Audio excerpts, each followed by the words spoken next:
السلام علیکم ورحمۃ اللہ وبرکاتہ۔ ناظرین سامعین، امید کہ آپ سب بخیر ہوں گے۔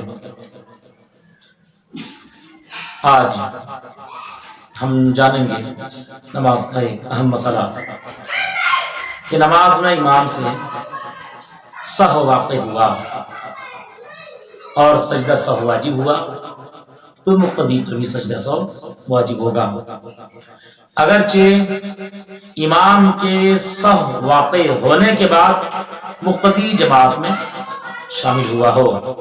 مثال کے طور پر عشاء کی نماز،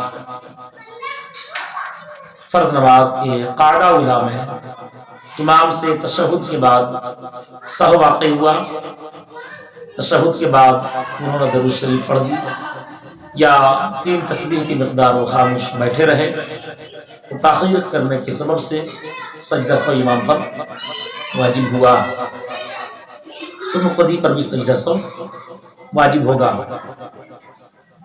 اب امام کے سہو واقع ہونے کے بعد کوئی مقتدی تیسری رکعت میں یا چوتھی رکعت میں شامل ہوتا ہے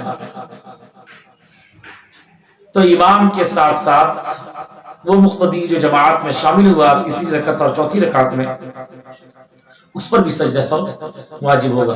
جو پہلے سے موجود تھے امام کے ساتھ ان پر تو سجدہ سہو واجب ہوگا ہی ہوگا، لیکن بعد میں جو تیسری رکعت اور چوتھی رکعت یعنی امام کے سہو واقع ہونے کے بعد شامل ہوئے ان پر بھی سجدہ سہو واجب ہوگا۔ وہ امام کے ساتھ سجدہ سہو کریں اور امام کے سلام پھیرنے کے بعد اپنی بقیہ رکعتیں مکمل کریں۔ امید کہ یہ مسئلہ آپ سمجھ گئے ہوں گے۔ اگر پھر بھی سمجھنے میں پریشانی آئی ہو تو آپ اپنے قریب کے کسی سنی عالم دین سے رابطہ قائم کریں، انشاءاللہ العزیز وہ آپ کو تسلی بخش جواب دیں گے اور بہتر طور پر سمجھا بھی دیں گے۔ السلام علیکم ورحمۃ اللہ وبرکاتہ۔